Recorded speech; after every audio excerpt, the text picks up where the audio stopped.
543장 찬송하시겠습니다. 543장입니다.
묵상 기도하심으로 수요예배를 하나님 앞에 드리시겠습니다.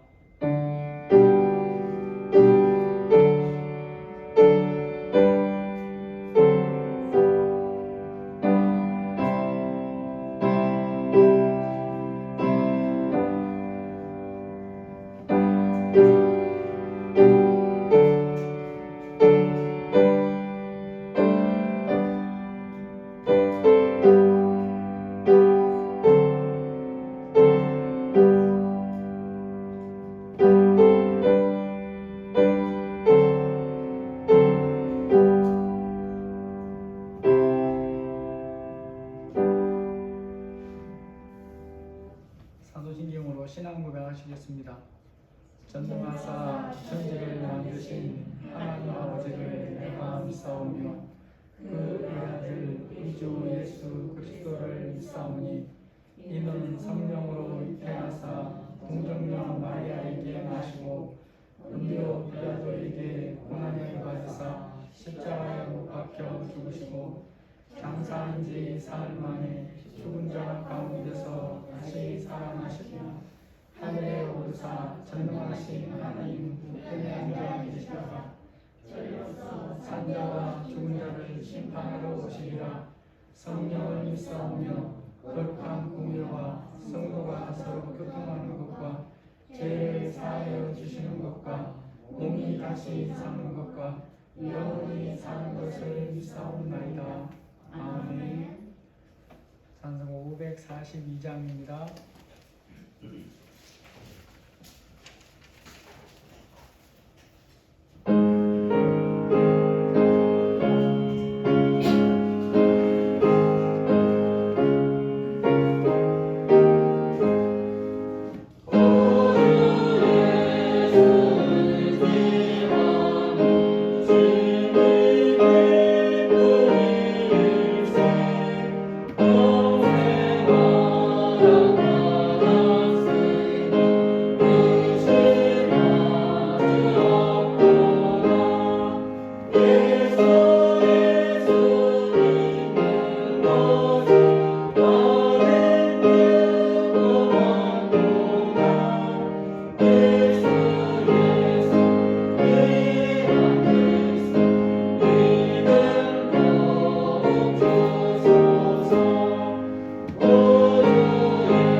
시간 예배를 위해서 기도하시고 이 반석교회 성도들을 위해서 자녀들을 위해서 기도하시고 또 우리가 살고 있는 이 나라를 위해서 하나님 앞에 우리가 함께 기도하시겠습니다. 아버지 하나님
저희들 이 시간 수요예배로 모였습니다. 성령님이 함께 하시고 우리 어린아이부터 어린이까지 각자에게 말씀하시고 들을 귀와 깨닫는 마음을 주시고 주님이 기뻐하는 귀한 예배 드릴 수 있도록 인도하여 주옵소서.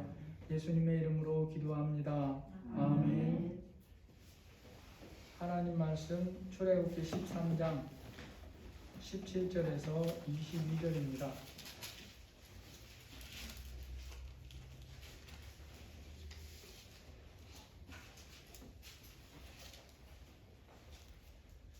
출애굽기 13장 17절에서 22절입니다.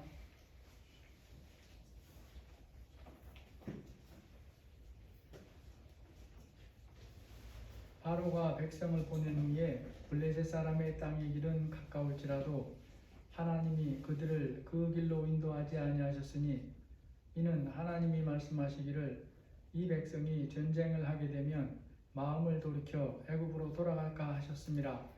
그러므로 하나님이 후에 광야길로 돌려 백성을 인도하시되 이스라엘 자손이 애굽 땅에서 대열을 지어 나올 때에 모세가 요셉의 유고를 가졌으니 이는 요셉이 이스라엘 자손으로 단단히 맹세하게 하여 이르기를 하나님이 반드시 너희를 찾아오시리니 너희는 내 유고를 여기서 가지고 나가라 하였음이더라.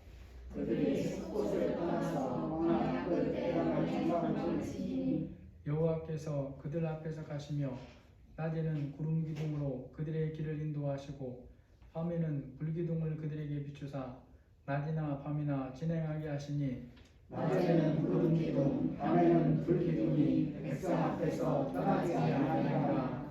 아멘. 지금까지 태어난 신생아 중에 몸무게가 가장 무거운 아기는 얼마 정도 되겠습니까? 주한이 지금 몸무게가 얼마예요? 지금요? 음, 37 정도요. 1학년 때는 얼마였어요? 잘 모르겠어요. 찬이는 지금 몸무게가 얼마예요?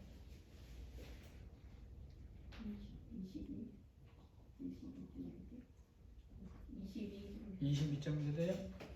2018년에 호주 웨스틴 오스트리아라고 하는 주에서 태어난 아기가 몸무게가 가장 무거운데 무게가 18kg였습니다. 신생아 몸무게에 비하면 엄청나게 무겁기도 한데 아기는 건강에 별다른 이상이 없었어요. 그런데 이렇게 몸무게가 큰 아기로 태어나는 경우는 일반적인 경우가 아닙니다. 어떤 사연인가 궁금해서 제가 자료를 찾아봤더니 그럴 수도 있겠다 싶었어요. 이 아기를 낳은 산모의 몸무게가 얼마냐 봤더니 272kg였습니다. 여러분 몸무게 18kg는 초등학교 1학년 학생들 상당히 많은 여학생들이나 또 남학생들도 초기에 이런 몸무게 정도 돼요. 그러면 몸무게가 18kg로 태어났으니까 조금 있으면 그 몸무게 하고 있는 초등학교 저학년 학생들 정도로 몸이 단단해졌을까요? 안 단단해졌을까요? 안 단단해집니다. 연약한 아기예요. 그래서 사람들이 이 아기를 다룰 때에 겉모습의 크기만 보고 다루면 아기가 그것을 감당하지 못하는 것입니다. 덩치만 클 뿐이지 연약함의 부분에서는 갓 태어난 아기하고 똑같은 거죠. 하나님을 믿는 사람이 믿음에서 성장해 가는 과정에도 이러한 시기들이 있습니다. 믿음에서 있어서도 이와 비슷한 시간이 있어요. 그래서 믿음이 있는 것은 분명한데 그 믿음의 견고함의 정도나 깊이의 정도가 마치 어린 아기같이 연약한 그런 시간들을 보냅니다. 기간은 다르지만 그러한 연약한 시간을 거치는 것이 믿음이기 때문에 믿음의 견고함에 있어서도 보는 것만 보면서 대하면 안 돼요. 그래서 그 사람의 육신의 나이만 보고 대한다든가 아니면 예배당에 출입한 기간만 보고 대한다든가 또 심지어 목사나 장로나 권사라고 하는 직분을 보고 대한다면 그 사람은 그것을 전혀 감당하지 못할 수도 있어요. 사람의 믿음이 성장해가는 과정에서 이러한 연약함의 시간이 있다는 것을 누가 제일 알겠습니까? 그 사람의 배우자나 가족이 아는 게 아니고 하나님께서 아십니다. 하나님이 사람의 믿음이 그러하다는 것을 너무나 정확하게 아시기 때문에 각 사람을 대할 때에 그 믿음의 수준에서 감당할 수 있는 수준으로 그를 대해 주십니다. 이 시간 읽은 하나님의 말씀에 보면 하나님이 하시는 말씀 속에 이것이 또 드러나 있어요. 하나님께서 그들을 이렇게 대해 줄 수밖에 없는 이유가 들어있습니다. 오늘 17절에 보시면 우리 17절을 같이 한번 읽어보시겠습니다. 바로가 백성을 보낸 후에 블레셋 사람의 땅이 가까울지라도 하나님이 그들을 그 길로 인도하지 아니하셨으니 이는 하나님이 말씀하시기를 이 백성이 전쟁을 하게 되면 마음을 돌이켜 애굽으로 돌아갈까 하셨습니다. 아멘. 이러한 말씀을 통해서 우리가 믿음의 성장에 대해 살펴볼 수 있는 아주 중요한 교훈이 있어요. 그래서 우리가 성경적으로 바른 생각을 가지고 믿음에서 자라가기 위해 힘써야 된다는 걸 볼 수 있습니다. 그렇게 믿음에서 성장해 가지 않으면 예배당을 아무리 오래 다니고 직분이 권사고 장로고 목사일지라도 시간을 허비하게 되고 기회를 잃을 수 있다라는 거죠. 또 먼 길을 돌지 않아도 되는데 돌아서 갈 수도 있다라는 것입니다. 얼마 전에 이집트 수에즈 운하에 배 한 척이 자초해서 길을 막은 적이 있죠. 한 주간 동안 통행을 못했는데 정확하게는 한 6일하고 몇 시간인데 세계 물류에 엄청난 차질이 생겼어요. 그때 기사를 보셔서 알겠지만 3일 정도 지났을 때부터 이제 이 사건이 언제쯤 해결될 것인지 최소한 일주일 안에 해결 안 될 거라고 생각한 사람들이 어디로 갔습니까? 저기 남아프리카 끝에 있는 희망봉을 돌아서 가는 그런 항해를 했습니다. 지름길이 막혀 있으니까 어쩔 수 없이 먼 길을 돌아서 갔어요. 그러면 시간도 2배로 더 들고 돈도 몇 배로 더 들고 그래요.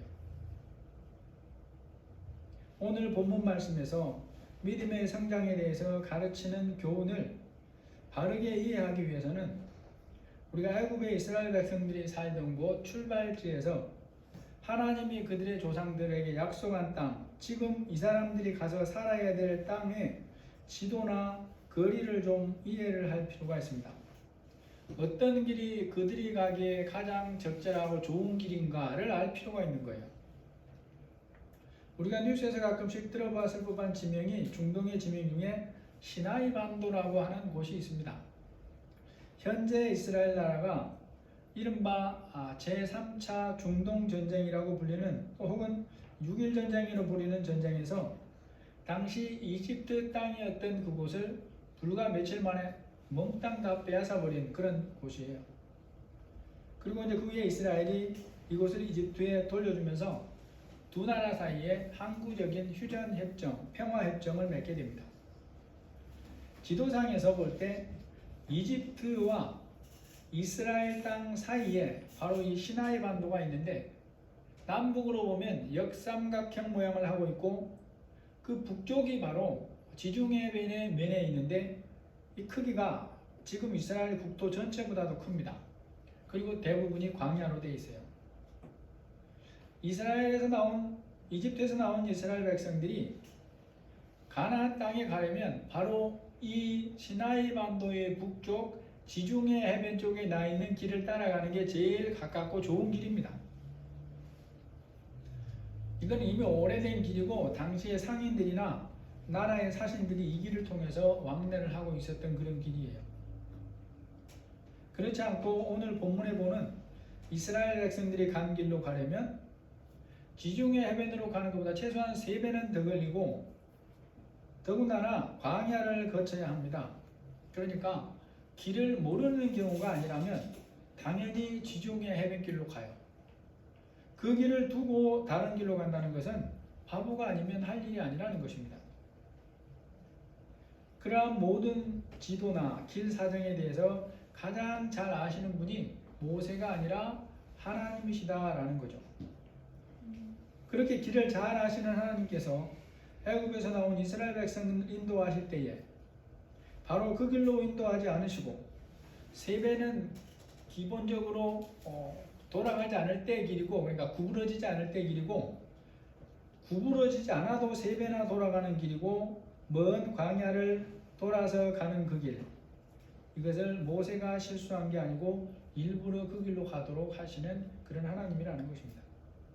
그리고 하나님이 바로 그 이유를 밝혀주고 있는 거예요.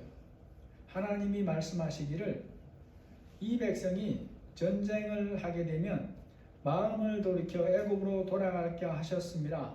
그래서 블레셋 사람의 땅은 가까울지라도 하나님이 그들을 그 길로 인도하지 아니하셨으니 라고 말씀하는 것입니다.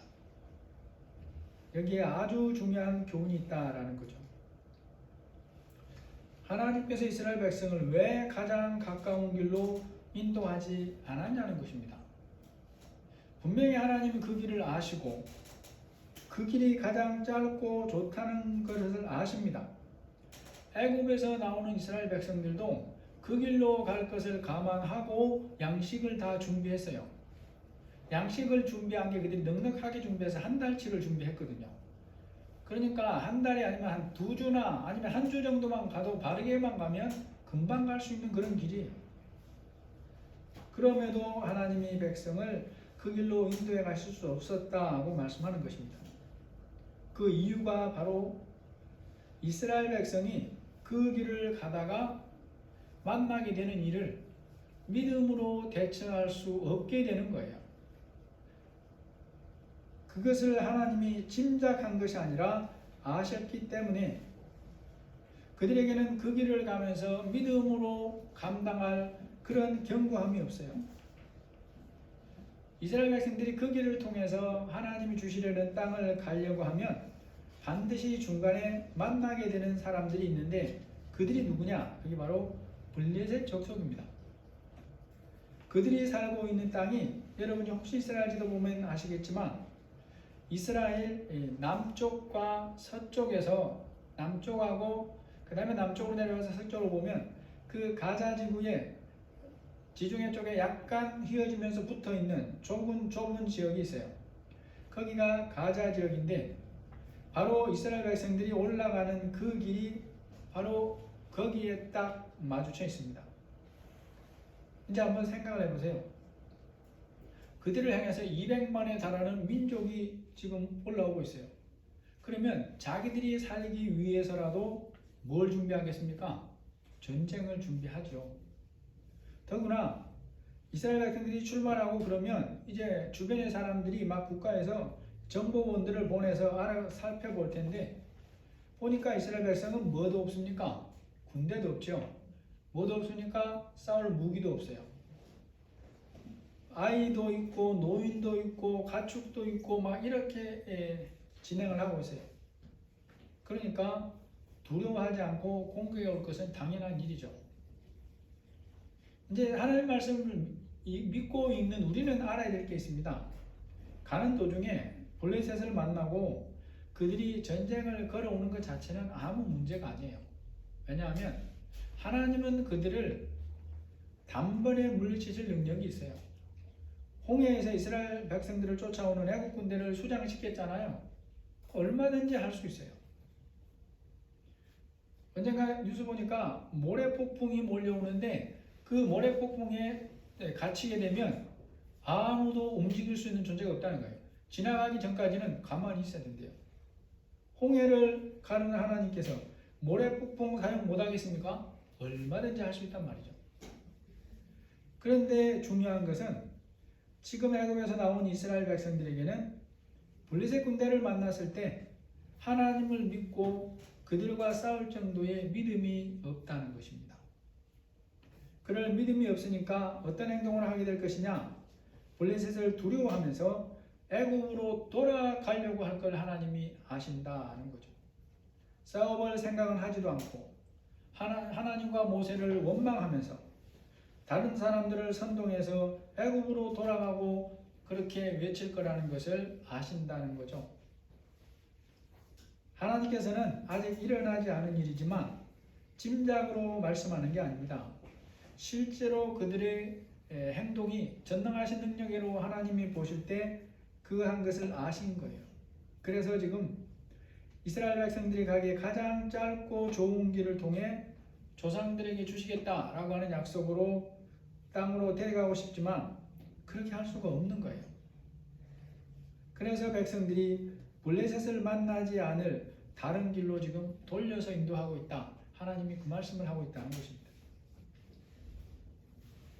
하나님께서 애굽에서 구해내신 이스라엘 백성을 이렇게 대하시고 인도하시는 것을 통해서 우리가 믿는 것 자체가 중요하지만 믿음에서 성장해가는 것이 그 이후의 삶에 얼마나 큰 영향을 미치는가를 다시 한번 기억해야 된다는 거죠.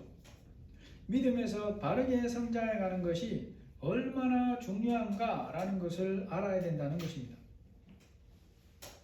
그러한 성장이 없이는 하나님께서 그에게 주고자 하는 최고의 삶을 살 수가 없는 거예요. 하나님은 주고 싶은데 하나님께서 주고 싶어도 그가 받을 준비가 안 돼 있는 것입니다. 믿음의 성장을 하려면 어떤 과정을 거쳐야 하겠습니까? 하나님을 모르고 믿지 않던 사람이 그 믿음의 시작에서 특별한 이적을 경험할 수가 있습니다. 그래서 다른 사람들에게 자랑스럽게 확실하게 간증하고 막 그럴 수 있어요. 내가 이렇게 해서 하나님을 믿게 됐다. 그런 사람들은 많잖아요. 하지만 그런 경험이 믿음의 성장 과정을 없이 해주지 않는다는 것을 우리가 알아야 됩니다. 이적을 경험함이 믿음을 한순간에 성장시키는 게 아니라는 거예요. 믿음의 성장은 비가 온 뒤에 죽순이 자라는 것처럼 그렇게 자라는 경우가 성경에 단 한 건도 없어요. 믿은 지 불과 며칠 사이에 전도할 수는 있지만 견고한 믿음이 되지는 않는 것입니다. 아기 믿음 그대로예요. 아무리 놀라운 이적을 경험했어도 이후에 믿음이 성장해가는 데에는 거쳐야 할 과정이 있어요. 보내야 할 최소한의 시간이 있습니다. 그 시간의 정도는 사람에 따라 다르지만 그러한 시간이 있는 것은 사실이고, 그러한 시간을 통해 하나님이 쓰시는 정도의 분량을 맞추어서 한 단계씩 성장해가고 견고해져 간다는 것입니다. 성경에서 우리에게 이것을 너무나 잘 분명하게 보여주는 사람이 바울이라고 하는 사람입니다. 바울이 어느 정도로 특별한 경험을 하면서 예수님을 믿는가를 보면 사도행전 9장 3절 이하에 사울이 길을 가다가 다메섹에 가까이 이르더니 호련히 하늘로부터 빛이 그를 둘러 비추는지라. 땅에 엎드러져 들음에 소리가 있어 이르되 사울아 사울아 내가 어찌하여 나를 박해하느냐. 대답하여 주여 누구시니까. 이르시되 나는 내가 박해하는 예수라. 우리가 지금 출애굽기를 보고 있습니다마는 출애굽하는 이스라엘 백성들은 모세를 통해 행하는 하나님의 놀라운 이적들을 10가지가 넘게 경험했죠. 홍해 가르치는까지 경험했죠. 그런데 아무리 놀라워도 그 자체가 하나님은 아니에요. 시내산에 가서 하나님을 뵙게 되기까지는 하나님 자체를 뵌 게 아니라는 말이죠. 그런데 비해서 바울은 어떤 경험을 합니까? 부활하신 예수님을 직접 만나는 경험을 해요. 굉장히 놀라운 경험이에요. 예수님이 부활하시고 승천하신 후에 바울 같은 특별한 경험을 통해 예수님을 만나고 믿게 된 사람이 성경의 다른 기록은 볼 수가 없어요.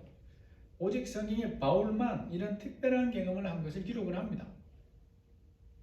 그런데 그것만이 아니죠. 이때 바울은 부활하신 예수님이 빛으로 찾아오셔서 만나죠. 또 음성으로 듣습니다마는 그 빛이 너무도 강렬해서 그 순간부터 뭐가 돼버립니까? 장님이 돼버려요. 그렇게 장님이 돼서 아무것도 못 보는 경험을 자기 몸으로 그 현장에서 합니다. 그래서 이후에 아나니아를 통해 안수를 받고 나서야 비로소 다시 보게 되는 거예요. 그럴 정도로 바울은 특별한 이적을 경험하고 예수님을 믿게 됩니다. 성경이 어쩌면은 이 사람은 바울 한 명밖에 이런 경험이 없어요. 또 바울은 그때 앞으로 자신이 맡을 역할, 사명이 뭔지 모르지만 우리는 예수님이 아나니아에게 해주시는 말을 통해서 알고 있습니다. 사도행전 9장 15절을 보면 주께서 이르시되 가라, 이 사람은 내 이름을 이방인과 임금들과 이스라엘 자손들에게 전하기 위하여 택한 나의 그릇이라. 그렇게 명백하게 바울의 사명을 하나님이 우리에게 성경을 통해 말씀해 주시는데 바울은 모릅니다. 나중에는 물론 이제 들어서 알았겠죠. 그 바울이 언제부터 예수님이 맡겨주신 사명을 감당하냐라는 거죠. 바울이 예수님을 아나니아로부터 안수를 받고 복음을 듣고 그래서 예수님을 믿어요. 바울도 예수님을 보고, 그러니까 부활하신 예수님을 만나고 복음 드린 게 아니라 아나니아를 통해 복음을 듣고 예수님을 믿었어요. 믿은 이후에 바울이 즉시로 복음을 전합니다. 그런데 그것으로 사도의 사명을 감당할 준비가 된 건 아니에요. 잠시 후에 이제 예루살렘으로 가고 거기서 조금 있다가 제자들이, 사도들이 어디로 보냅니까? 그의 고향인 아라비아로 보냅니다. 거기에 가서 무려 3년 동안 아무것도 성경에는 기록이 없는데 거기서 하나님 만나요. 예수님 만나고 믿음이 성장하고 성경에는 아무런 활동을 하지 않는데 거기서 무려 3년을 보냅니다. 지금 애굽에서 놀라운 이적을 10번이나 넘게 경험하고 나온 이스라엘 자손들인데 그들과 같은 경험을 한 사람들은 이후에는 없지요. 그런 그들도 현재 믿음의 수준, 견고함의 정도는 너무나 연약하다는 거예요. 가다가 블레셋 군대를 만나면 두렵고 놀라서 애굽으로 돌이켜 도망갈 수준밖에 안 된다는 것입니다. 그들의 영적인 경험이 아무리 특별해도 그 경험이 그 사람의 연약한 믿음을 한순간에 성장시켜 주지 않아요. 그리고 믿음에서 건강하게 견고하게 자라가지 않으면 하나님이 주시려는 최고의 계획, 최고의 삶은 미루어지거나 성경에 보면 취소되거나 하는 걸 알 수 있어요. 삼손의 경우를 보면 아주 적은 부분만 감당하고 나머지는 다 취소돼 버립니다. 하나님은 그런 기회를 주고 싶어 하시는데 받을 준비가 되어 있지 않기 때문에 주실 수가 없어요. 사람이라면 억지로라도 주잖아요. 받아서 그 집이 망할지라도 사람은 부자 되기를 바라요. 그런데 하나님은 사랑하시니까 그렇게 하지 않습니다. 받을 준비가 안 된 사람은 안 주는 거예요. 우리가 믿음에서 자라가려면 어떻게 하면 되겠습니까?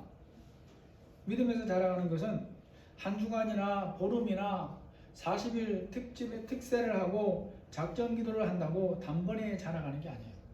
심지어 40일 금식 기도를 하면 특별한 은혜들은 경험할 수 있겠지만 그러한 기간을 보낸 것만으로 믿음으로 자라가는 삶의 시간이 대체되는 게 아니라는 것입니다. 자신에게 주어진 하루하루의 삶을 보이는 것을 따라 살지 아니하고 말씀을 사모하고 믿음으로 말씀에 따르는 삶으로 믿음이 성장해 가는 것입니다. 오늘을 믿음으로 걷는 삶을 통해서 내일은 더 성장하고 견고한 믿음으로 나갈 수 있어요. 오늘을 믿음으로 살지 않는데 아무리 계획을 좋은 것을 세워놔도 내일을 더 나은 믿음으로 살 수 있는 게 아닙니다. 우리가 이런 부분에서 많이 착각을 하죠. 스스로에게 속을 수도 있어요. 그러나 하나님은 절대로 안 속아요. 하루하루의 삶을 믿음으로 걷는 걸음을 통해 우리의 믿음이 하나님이 원하시는 중간 단계에 사용할 만한 그런 모습으로 성장하고 그런 과정을 통해서 더 다음 단계로 성장하는 것입니다. 요셉을 통해 그걸 볼 수 있어요. 요셉이 믿음으로 사는데 종으로 갔을 때 단번에 총무가 되지 않습니다. 한참이 걸려요. 또 그것으로 끝이 아니에요. 나중에 감옥에 가죠. 또 그것으로 끝이 아니에요. 나중에 총리가 되잖아요. 중간중간의 단계에도 거쳐야 될 시간들이 있어요. 믿음의 성장에서 중요한 것 중에 하나가 또 있습니다. 다른 사람이 대신해 줄 수가 없어요. 믿음이 신실한 부모라면 자식을 위해 기꺼이 그런 시간을 부모가 대신해 주고 싶을 수도 있지만 할 수가 없는 것입니다. 그 사람이 그러한 시간을 믿음으로 걷는 것을 통해서만 믿음으로 성장해 가게 되고 아무도 이것을 피할 수가 없는 거예요. 그러므로 우리는 이런 부분에서 나는 지금 어떤 시간들을 내 인생에서 보내고 있는가를 점검하면서 살아야 됩니다. 내일의 삶에 대해서, 앞날의 삶에 대해 하나님을 신뢰하고 맡겨드리는 나의 삶의 모습은 어떤가? 자녀의 앞날과 삶을 맡겨드리는 부분에서 나는 지금 어떤가? 점검하면서 살아야 돼요. 보이는 것만을 전부로 하는 세상에서 보이지 않는 것을 분별하며 사는 힘이나 믿음에서 성장하고 견고해져 가고 있는 자신의 모습을 돌아봐야 된다는 것입니다. 이 시간 읽은 본문에는 믿음이 무엇인가를 보여주는 또 한 가지 중요한 그런 부분이 있습니다. 그것이 바로 응답의 부분에서 관련해서 18절 19절입니다.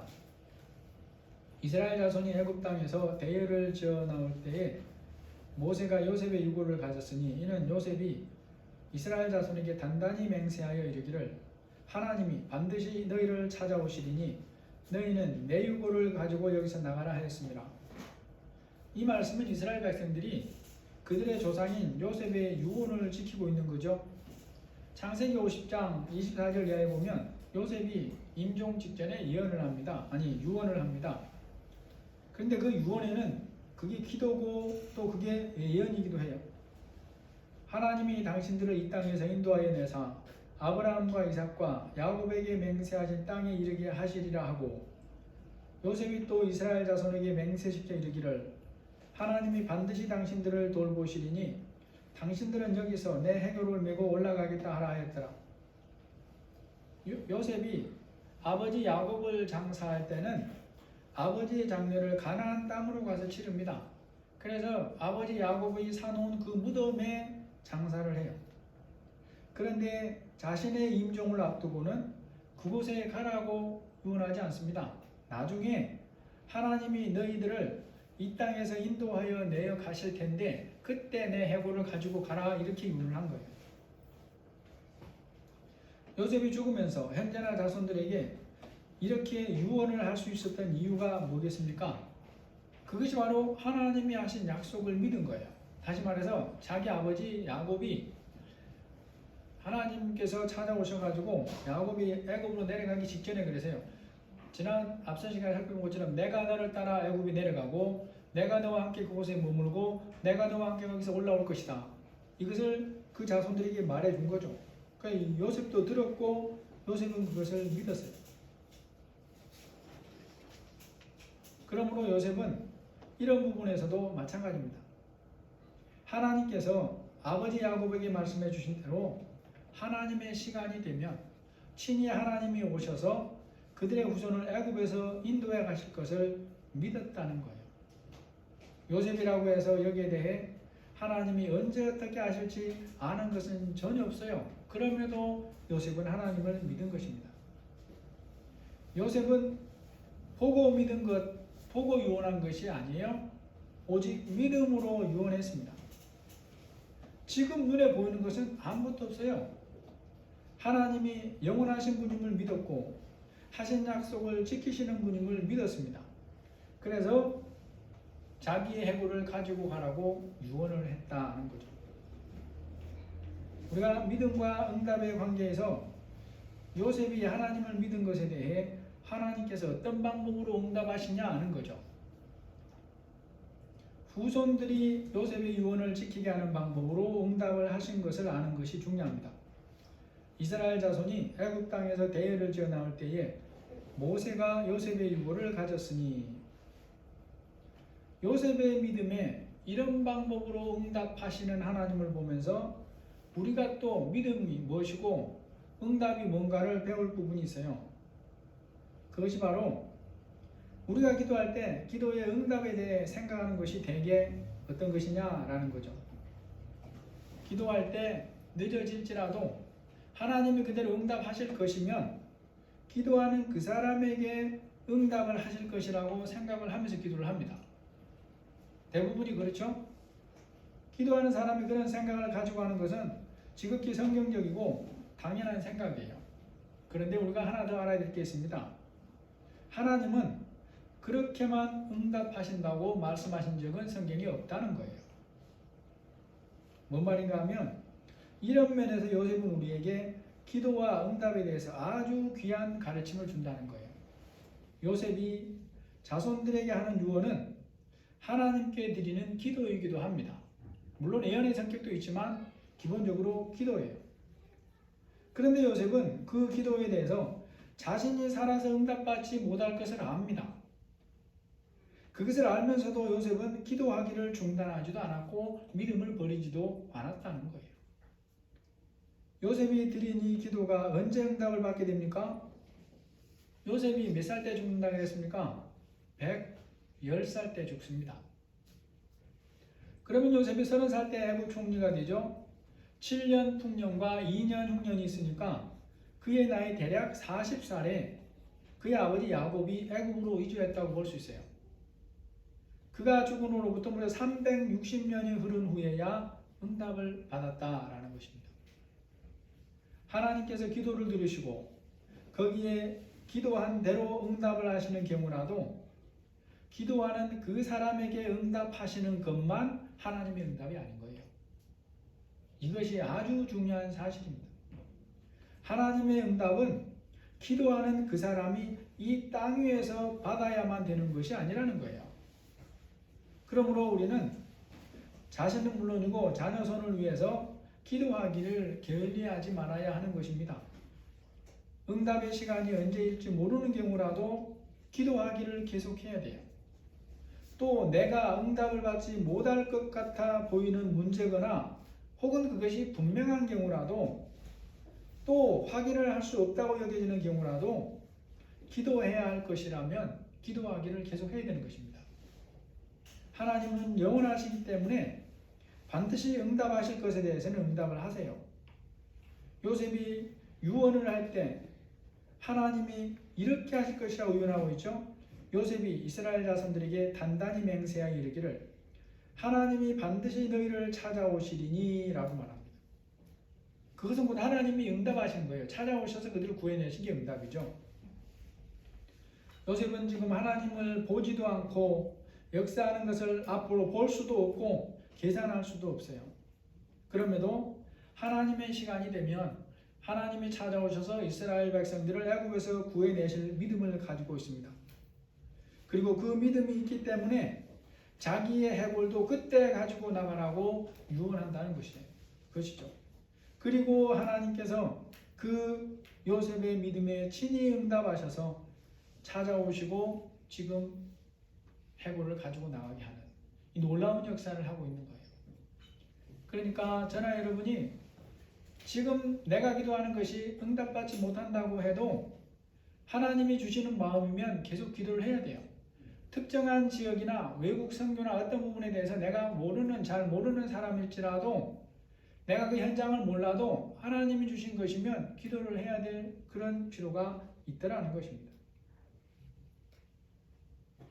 오늘 또한 본문에서 믿음이 무언가를 가르쳐주는 교훈 중에 하나가 믿음으로 사는 것이 뭐냐? 이성으로 이해되지 않아도 하나님의 인도를 따라 사는 게 믿음이다 하는 거죠. 오늘 21절 22절에 보면 여호와께서 그들 앞에서 가시며 낮에는 구름 기둥으로 그들의 길을 인도하시고 밤에는 불 기둥을 그들에게 비추사 낮이나 밤이나 진행하게 하시니 낮에는 구름 기둥 밤에는 불 기둥이 백성 앞에서 떠나지 아니하니라. 애굽에서 나온 백성이 당장 걱정하고 염려할 것이 뭘까요? 아마도 가장 가까운 지중해 해변길로 가라고 하시지 않고 보이지 않는 다른 길로 인도하게 하시니 마음으로 아마 염려는 했을 수는 있어요. 사람인지라. 또 광야에 제대로 된 길이 없으니 그런 걱정은 당연히 할 수 있죠. 그것만이 아니에요. 광야는 이 숲이 있는 곳보다 밤낮의 기온차가 더 급격한 거죠. 그래서 낮에는 급작스럽게 올라가고 밤에는 거기에 비추어서 급작스럽게 내려갑니다. 사람이 생활하기 아주 어려운 곳이죠. 소수의 사람이라면 동굴도 있고 텐트도 치고 그래서 나름대로 막을 수 있겠지만 200만이 되는 숫자가 그럴 수가 없는 곳이 광야잖아요. 뿐만 아니라 광야는 기본적으로 길이 없는 곳입니다. 모래바람이 자주 부는 곳이니까 계속 다니는 사람에게야 좀 이렇게 어디가 길인 줄 알겠지만 이 사람들은 다 지금 처음 가는 길인데 어떻게 알겠냐는 거예요. 그러니까 그 많은 사람들이 어디를 거쳐서 어디를 가야 되는지 어디에 장막을 쳐야 되는지 굉장히 큰 문제예요. 이런 부분에서도 지금 모세에게는 해결책이 하나도 없습니다. 그들의 머리를 다 모아도 해결책이 없어요. 그 시대는 드론이 있는 것도 아니고 오늘날 같은 지도가 있는 시대도 아니에요. 그런데 백성들이 홍해를 건너서 광야로 발걸음을 옮기기 시작한 그날부터 이러한 염려가 할 것이 하나도 없게 되어버렸잖아요. 하나님은 어떻게 해결합니까?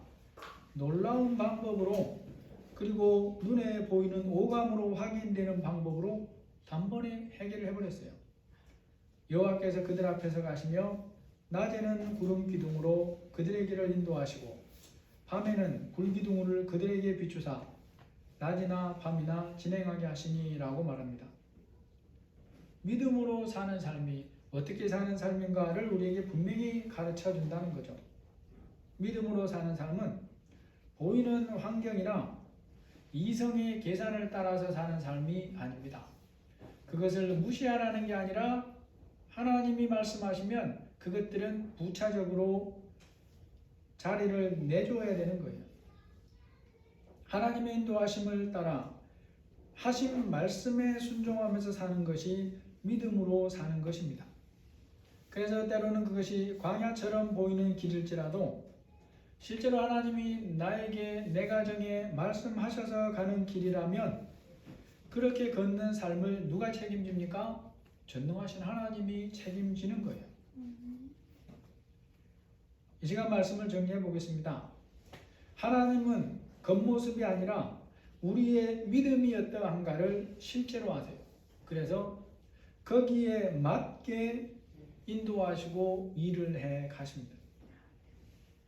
믿음이 있어도 견고하게 성장해 가지 않으면 하나님이 그를 통해 이루기를 너무나 바라시는 최고의 계획, 최고의 삶을 살 수가 없어요. 하나님은 그렇게 하기를 간절히 원하는데 그 사람이 그것을 감당할 믿음이 없는 것입니다. 믿음이 없어도 사람은 억지로라도 하는데 하나님은 아시기 때문에 억지로 하시지 않는다라는 거죠. 하나님은 언제나 믿음에 응답하십니다. 믿음으로 드리는 기도에 응답하세요. 그런데 믿음으로 기도하는 그 사람에게만 응답하셔야 응답이라는 것이 아닙니다. 그래서 우리는 내가 응답받거나 확인할 수 없는 부분일지라도 성령이 감동하시면 믿음으로 기도해야 되고, 내 눈으로 실제로 확인할 수 없는 자녀 손에 대한, 앞날에 대한, 삶에 대한 기도는 내가 확인할 수 없을지라도 믿음으로 기도를 해야 되는 것이 우리의 삶이죠. 믿음으로 사는 삶은 환경이나 계산이 아니라 하나님의 말씀하심을 따라 사는 삶입니다. 성령님과 친밀하게 소통하고 거기에 순종하는 삶이에요. 그렇게 따르면 비록 광야일지라도 하나님이 그 삶을 책임지고 인도하시는 것입니다. 불기둥과 구름기둥은 눈에 보이는 불기둥, 구름기둥만 있는 게 아니라 하나님의 백성을 인도하는 하나님의 확실함에 대한 우리에게 주는 증거입니다. 기도하시겠습니다. 하나님 아버지, 하나님께서 이스라엘 백성들을 인도하실 때에 가장 좋은 길이 있는 것을 아시지만 그 길로 인도하시지 못하는 것은 능력이 없어서가 아니라 그가 그것을 감당할 만한 믿음이 없기 때문에 어쩔 수 없어서 돌려서 다른 길로 가게 하십니다. 아버지, 우리의 믿음이, 우리의 자녀손들의 믿음이 예배당을 출입한 만큼의 믿음이 아니라 하나님이 원하시는 믿음으로 바르게 성장하는 그런 건강하고 견고한 믿음으로 자라갈 수 있도록 인도해 주시기를 기도합니다. 그래서 우리와 우리 자녀손들을 향해 하나님이 펼치시고자 하는 그 하나님이 원하시는 분량대로 주님 앞에 쓰임받는 그런 복된 자들이 다 되게 하여 주옵소서. 기도하시라고 하실 때에 내가 응답받지 못해도 중단하지 아니하고 기도할 것들은 기도하는 우리 모두가 되게 하여 주옵소서. 예수님의 이름으로 기도합니다. 아멘. 찬송가 546장입니다. 546장입니다.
가르쳐 주신 기도로 예배 마치겠습니다. 하늘에 계신 우리 아버지여, 이름이 거룩히 여김을 받으시오며 나라가 임하옵시며 뜻이 하늘에서 이루어지는 것 같이 땅에서도 이루어지이다. 오늘 우리에게 일용할 양식을 주옵시고 우리가 우리에게 죄 지은 자를 사하여 준 것 같이 우리 죄를 사하여 주옵시고 우리를 시험에 들게 하지 마옵시고 다만 악에서 구하옵소서. 대개 나라와 권세와 영광이 아버지께 영원히 있사옵나이다.